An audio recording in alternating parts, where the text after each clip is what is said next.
me this morning? Are you good? Did that shock you? Yeah? Did you get a little trigger? Yeah, did you get a little bit of a heart rate oof? A little bit of an oof in there.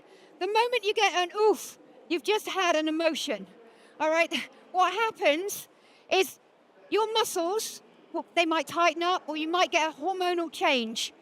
And in that moment, you have this thing where you go, is that an opportunity or is that a threat? And you've got about 6 seconds, I'm not going to argue about it, but about 6 seconds to decide what are you going to do about it. Karen luckily went, oh, this is great. And she had a smile, so that was good. But the action you take to that emotion goes through this whole checkpoint from the central nervous system. The brain is going wild. It's like, have I ever done this before? Have I ever been in this environment before? Who is this person that's touching me? Do I like this person? What's the smell around me? All of these things are going on. And from there, these feelings, these litter of feelings, herds, collections of feelings, they become an experience. Now, whatever you do in the fitness industry, you create experiences for the people that walk through your door. And at some point, you probably had an experience with fitness yourself, and you thought, I want to pass this on. I want to give this to somebody else. So in today's talk, I'm going to share with you some of the things, some of the tools that I use with my students, my clients, and my students use with their clients too, to create an incredible experience. We now know what an experience is, so that's good. So what's this got to do with Duck the Form Police? We'll have a little look. There we go. Preempting. So these are the things that we're going to cover very, very quickly over the next 25 minutes. Form. The Form Police, who are they? What do they say? What are their claims? We're going to look at standardized movement, personalized movement. We're going to be looking at emotion. So we've already touched on what that is and how important it is to movement, everything we do.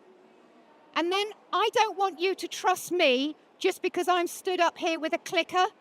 I want you to have a look at the research, and hopefully you're hungry enough at the end of this that you want to find out more about how you can go away and research for your clients.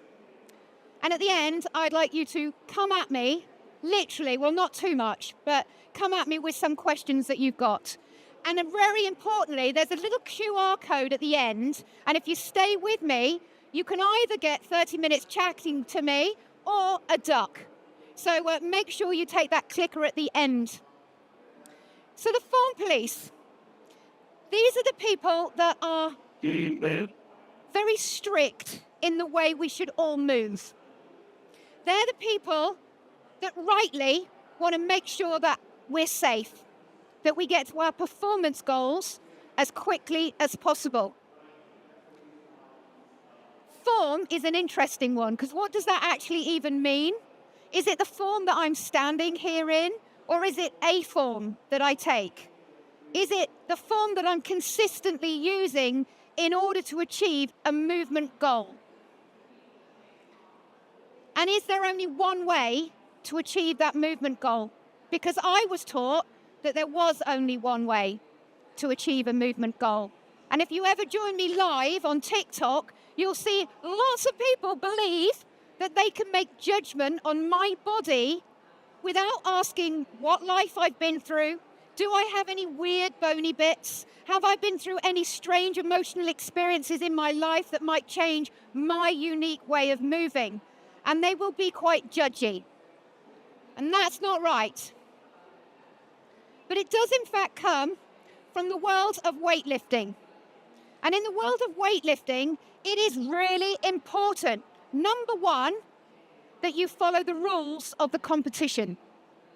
That's really important, because the rules are there, and if you don't adhere to those rules, you're not going to be successful. But also, it's not about that, because the Form Police want to look out for us. They want to keep us safe. They want to improve our performance. So the idea is, if you've got what is deemed good form, which I'm not quite sure what that is at the moment, then you can be more efficient in your movement. And that's the idea. Apparently, women are a little bit more deviant. No surprises there. Apparently women, according to research, have a little bit of a wiggle. I just say they give it flair. But apparently that flair, if you're in a competition, might not be a good thing to do. The Form Police also believe there is a gold standard of coaching, which interests me. A gold standing of knees in line with toes, shoulders pulled back and down. Can you sit properly, please? Pucker up. You don't want to get your spine to explode. I know her, it's okay. She's not going to hate me there for saying that. Because you are risking yourselves here, sat here, because you're not all in neutral spine. That's not fair, is it? But come on, the Form Police want to keep you safe. They want to bring you to your best performance. So for that reason, I'm going to give them a thumbs up. Can we have a thumbs up for the Form Police, please? Excellent, lovely, because they do want to look after us. But if they're anything like I was back in 1995, I was very strict and very rigid. Why? Because I was scared. Because I was a fitness trainer that had no knowledge in the industry. So teaching form and having structure made it easier for me. I don't think it made it easier for my clients. I would be looking at this, and if you've got my eyes, you know, you've done it. You've looked at people walking, their left laterally tilted, or they're running, need to sort their posture out. And in the past, I would have thought, yep, need to sort that posture out. Whereas now, I'm going to be thinking, you're doing a great job. Because my aim is to get more people moving. So my response now is you are doing an amazing job. And do you know what that person does? They go, thank you. And they run off. And all I've done is change their mood. All I've done is influence the way they feel, and they've stood upright. They've shown me a different form, but nothing to do with me coaching them the way they should run. Sure, that's going to be a more efficient way of running because they're upright. But more importantly, I've inspired them to continue to move more, and that's what I want. But back then, hell no, I'm going to fix you. I'm going to sort out your alignment. I'm going to make sure that every muscle is balanced because the fitness industry said so. And I am a superhero, and I want to make sure that all my clients are safe. Now, there are times when muscular balance is incredibly important if you're a bikini model, because you're marked down because of competition. I thought if you didn't have symmetry, bad, because you're going to explode. But we're going to have to look at the research to see whether that's true. But what I was doing, I was looking at your alignment, your posture, the mood in which you held yourself. So just bear with me. Think about two scenarios. You're going to a funeral. How do you stand? You go to a wedding. Now how are you standing?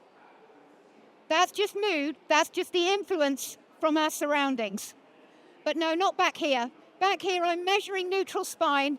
I'm measuring, is the knee going in? Is it out? Is it a tight adductor or a weak glute? Which one is it? Because they did one squat and went like this, and then they did another squat and went like that. So I'm now not sure. What I started to do was look for tight muscles. Come on, help me out. Please tell me I'm not the only person who told their clients they had a tight muscle. Thank you, because otherwise I feel really bad. Because I hate making my clients feel bad. I hate making them think they've got tight this, tight that. Now I say when the client comes to me and says, I've got a really tight hamstring and I'm running, I'm good. And they look at me like, what? Yeah, well, what's the role of a hamstring when you're running? Deceleration. Where do you want to decelerate? Do you want to decelerate before you hit the floor or after you've hit the floor? Tight hamstring's good. That means it's good in a short range. But I didn't know that then.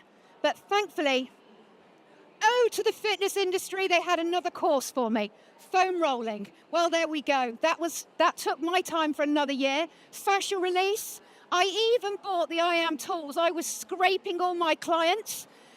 I'm a Midlander, so I'm a bit tight. So I actually took my ring off, and I used my ring on people and my little spoon. In fact, I spooned most people in Wimbledon.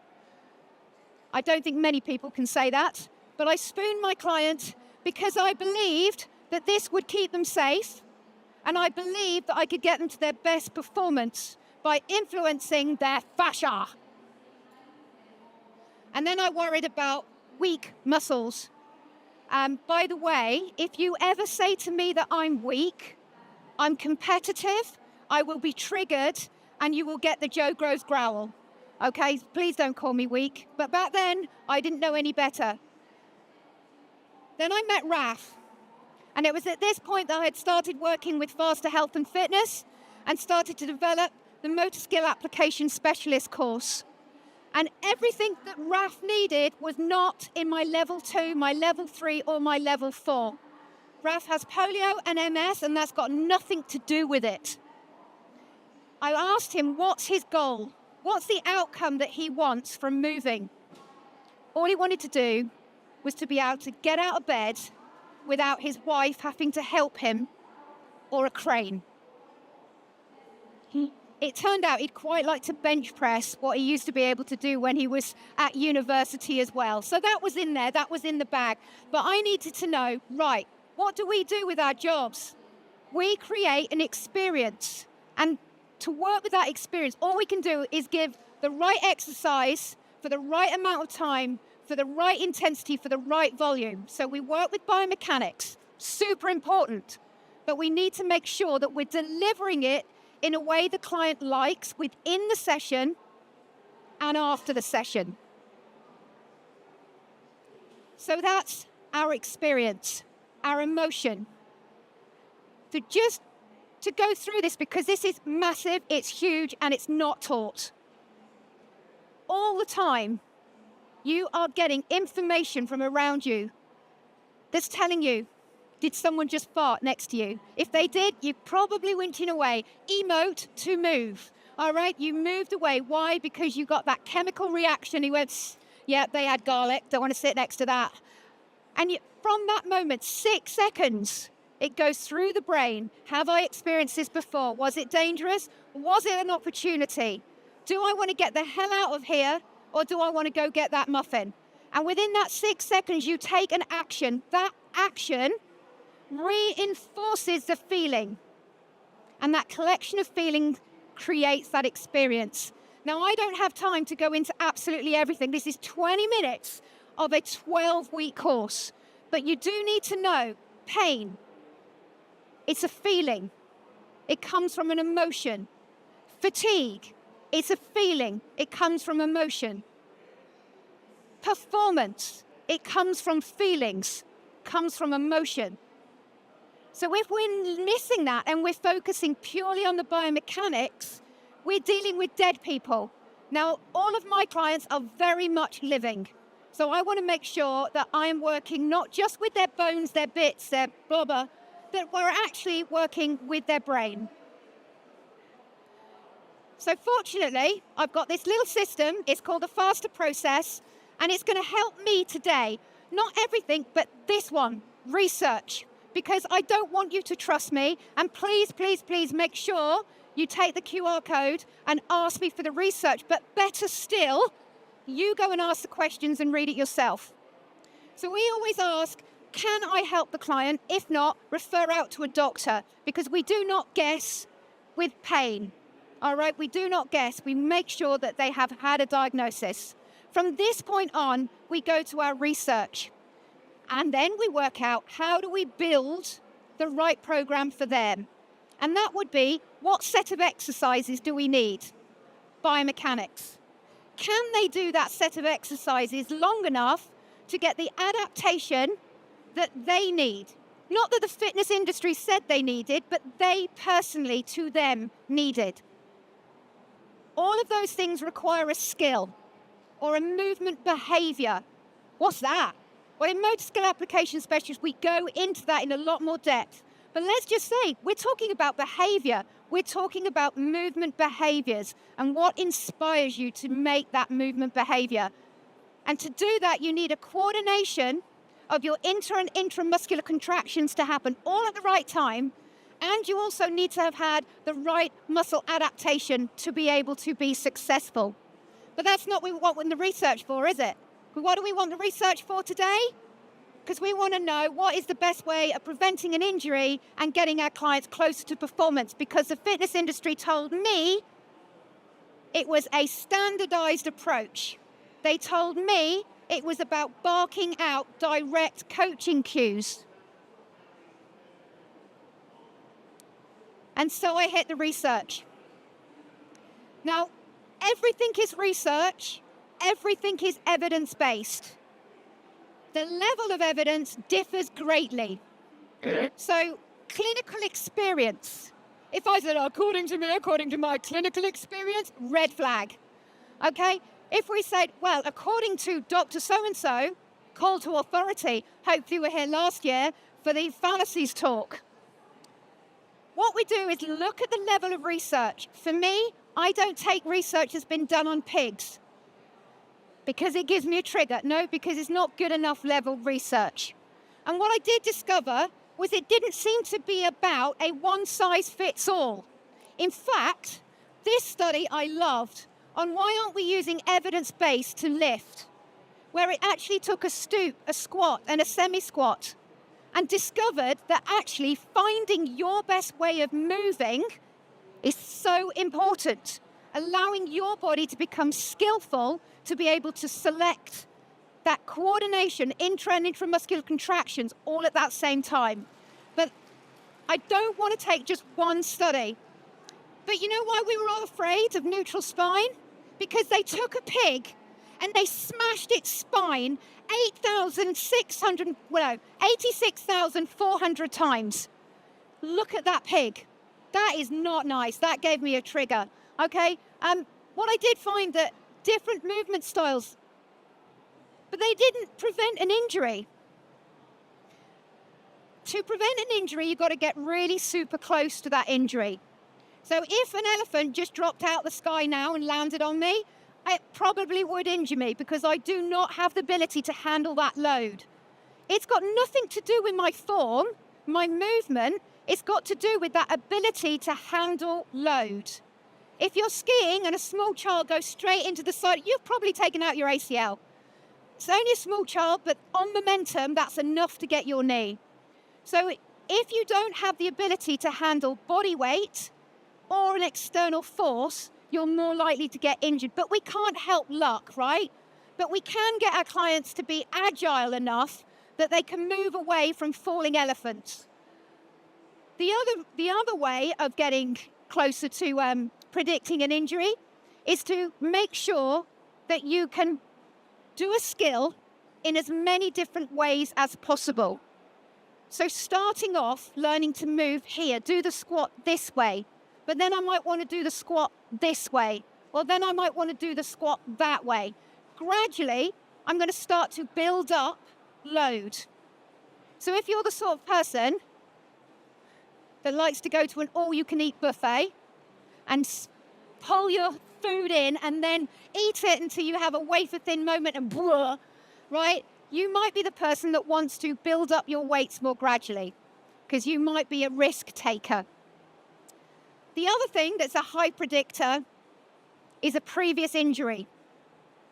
And that's kind of cool. It's not cool. I don't want my clients to have injuries. But if they do have an injury, I can go to the research and find out the best approach for them. Okay? So, for example, if you've got a hamstring tear, you're more likely to get an ACL injury. Sorry, Jay. But what about tight muscles? But when we start to have this little drop into what motor skill is, that makes no sense because a muscle is going to be governed by the perception of your brain. So what I'd like you to do is stand up for me, if you will, and if not, this is faster style, you sit down and ignore me. But if you want to, stand up, and I'd like you to take your hand as far as you can, your right hand as far as you can. Amazing. Good, good, good. Lovely. Just as you're there, just notice what's happened to your left foot. You've got more dorsiflexion, eversion, and abduction. You've come away from your hip.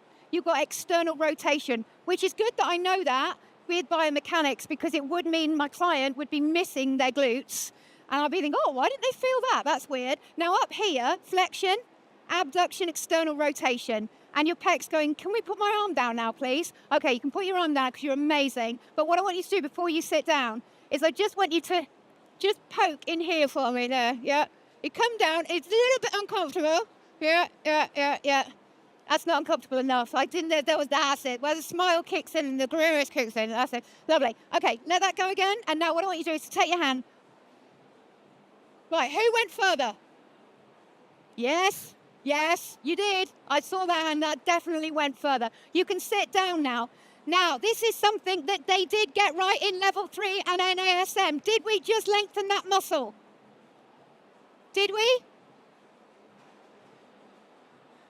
Did we? Did we grow the bone? How long does it take for hypertrophy? 12 weeks. We didn't just lengthen that muscle. I'm going to sell this, by the way, as a new technique. I'll be here next year with a massive stand, the Joe Gross tapping. Yeah, I'm going to paint on that one. No, we didn't change the length of your tissue. What we did is change the perception from your brain. You chose a skill based on how comfortable you feel in this odd environment. And then we talked about biomechanics, because it's really important that you use those biomechanical eyes. You need those for programming. But then what I did was I distracted your brain here, and I gave you this little poke. Works the same way as a foam roller. You could walk into a boxing match and get your nose broken, or you could use a foam roller if you wanted to do that. But I wouldn't advise it, because that short-term change will keep you in a cycle of feeling pain. Weak muscles. My dog had weak muscles. And unfortunately, he pooped everywhere, and we had to put him down. And I got an emotional reaction from that, because I can't believe you're all so harsh. You didn't even like, Chili was a nice dog. He was a really lovely dog. But luckily, we don't put clients down when we think they've got weak glutes. And that's good, because they haven't got weak glutes. They've either got a trainer that doesn't know how to use biomechanics to get hold of those glutes, or they've been given misinformation, and we need to work with the brain and think about why they're feeling that. So looking at developing those skills. So I think that the form police, although they mean well, are very strict. And they like to use that, and when I say they, I'm talking me, 1995, from now 10 years after that.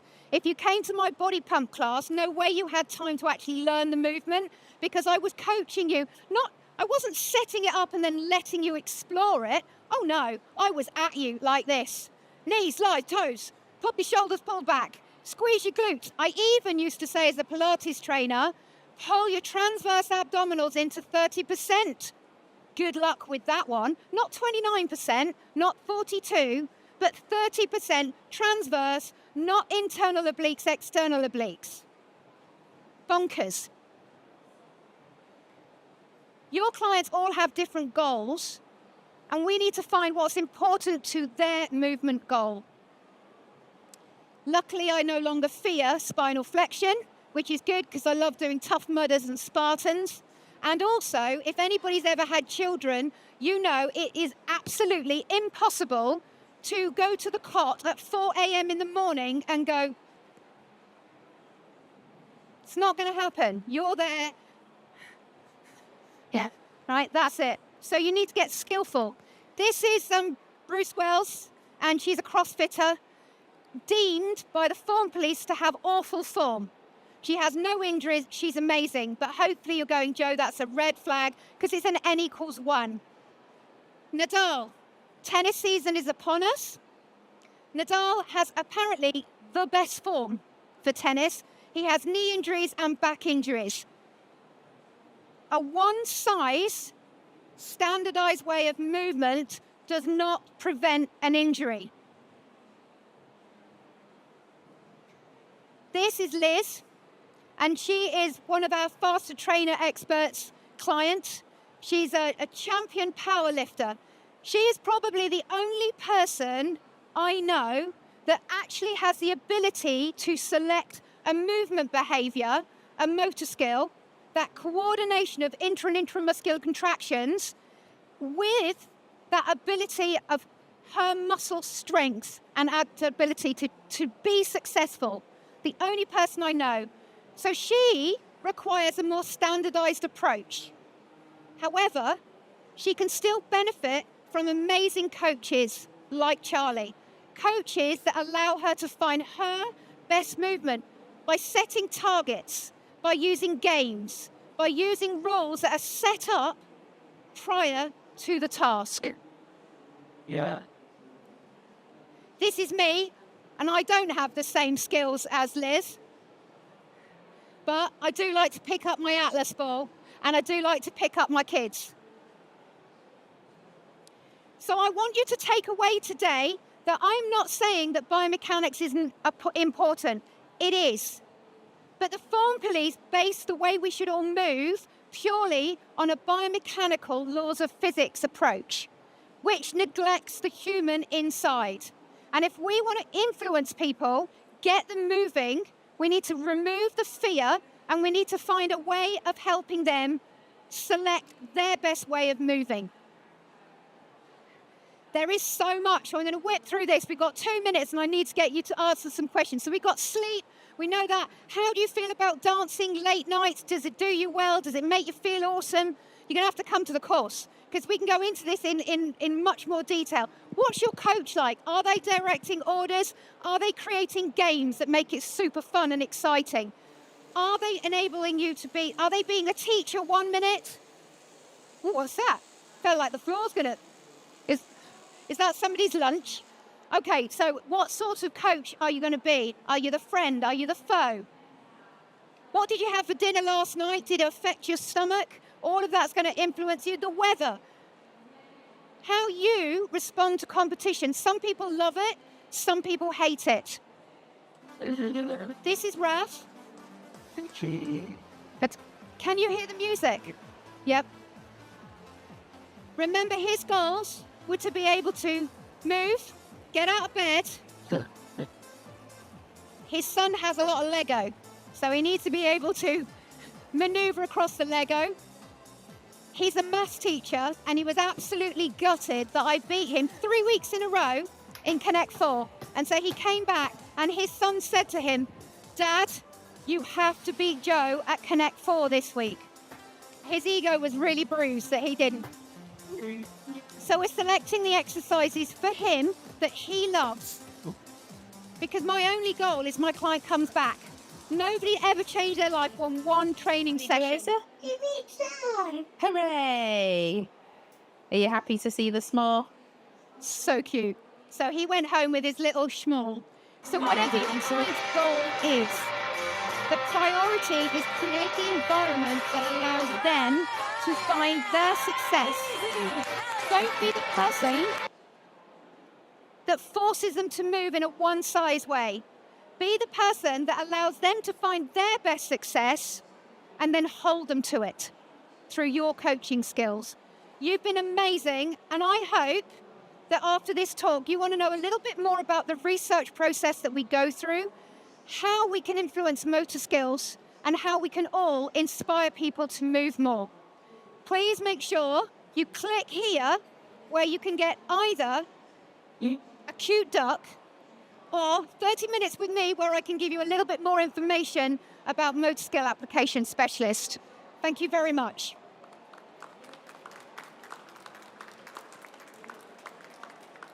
If we have any questions, I think, have we got time for questions? Oh, we do. Brilliant. So before you go, this is the fun part. Have you got any questions for me? We've got a microphone. Let's see some hands. Any questions? Perfect. In some of your examples... Oh, I can't hear anything. Try again. Testing, can you hear me? That'll be why. Oh, okay, there we go. Can you hear me now? Yes, I can. Nice. In some of your examples, so throughout all of your examples, you're talking about making training fun, and you gave a really good example of making training for everyday life fun. How would you make training for someone that is interested in powerlifting fun? You showed a couple of examples of someone at a competition. Yep. How did you make training fun for them? Okay, that's a brilliant question. And with competition, you are training for that competition. So those rules are priority. And so I'm no longer training a human, I'm training a bar, and I want to make sure that bar lifts off the floor as efficiently as possible. And like I mentioned, on some of those research studies, if you go into it, what fascinated me is we're obsessed with optimal form, and yet the literature cannot agree what that is. The best I could find was women, ladies, us deviant lot, with that rotation. If you go for a mixed grip, that can be quite helpful. But what I would do is I would select a strict way of setting up so they can't fail, okay? Because I want them to explore it themselves still. So I wouldn't be barking those coaching cues, but I might say, right, before we start, this is where your hands need to be on this tape. This is where your feet need to be by that cone. That's where I need you to look ahead. You know, when you come up, I want you to drill your legs into the floor. That way, they can explore it and find their movement. But I'd be getting them there step by step. So we would start off at, the first few times they might find that they wobbled or didn't find that movement. As they improve, then we add another constraint, which would be load. Does that answer your question? Yes. Perfect, good. But please don't just believe me because I'm up here, because I had to go through hundreds of studies on that to get to that point. But I really do want us to kind of look at the way we're coaching. Performance is important. Biomechanics is important. All the things you've done is essential, but let's take it to that next step. Do we have time for another question? Perfect. I don't know why I saw these 10. I thought I was got to be out of here, and I'm normally running over. So, perfect. Come on, someone with an arm. You've all got arms. Any more questions? Some of you may have heard some terms in there, like movement behavior. Have you heard that before? Yep. It's not taught on most of the courses. So dynamic systems is something that we use in motor skill application specialist. And that's really where you come to that concept of allowing somebody to self-organize is a huge leap when it comes to achieving your goals, remembering your goals. I mean, do you remember how you got off the tube here today? Was there a part of your journey where you just lost it and you kind of thought, hang on, I just arrived here? You're looking back. Sometimes we kind of so in that flow of movement, we don't know what we're doing. But that is a great place to be. There was a really interesting study from Tim Masters, and he was looking at athletes, so you'll like this, as well as elderly, our elderly participants. And it was all about that moment when the pressure's on and you've got to take that strike or you've got to take that kick. And then suddenly you go, oh, and you lose it. And you lose it because you get in your head and you start to consciously think about the movement you're doing. And that's really useful when you're training elderly clients, because with our elderly clients, if they've fallen, what tends to happen is they then sort of go, my mum says to me, oh, I've got to be really careful now I've fallen. And she's starting to think about everything she's doing. And actually by doing that, she's not in flow anymore. And there is research to suggest that when that happens, they're more likely to fall. So if we can then create external targets and opportunities for them to find success. So it might be you've got your elderly client there and you've just got a little tape, flat tape, and they just have to lift over it. But that next week, you make that tape a rope and they just have to lift over it. By week 2, this rope's become a tiny little bar. They've hardly even noticed and they've stepped over it. By the next week, it's become a hurdle. And go, oh, you cheeky. You've raised that hurdle, haven't you? But all the time, they've subconsciously learned. They've self-organized to overcome that task. So it's super useful, both in the setting of high performance, and that reminded me, so thank you for that as a gift. We had a model, a bikini model. That's when symmetry is super important, because you're going to lose points if you're not symmetrical.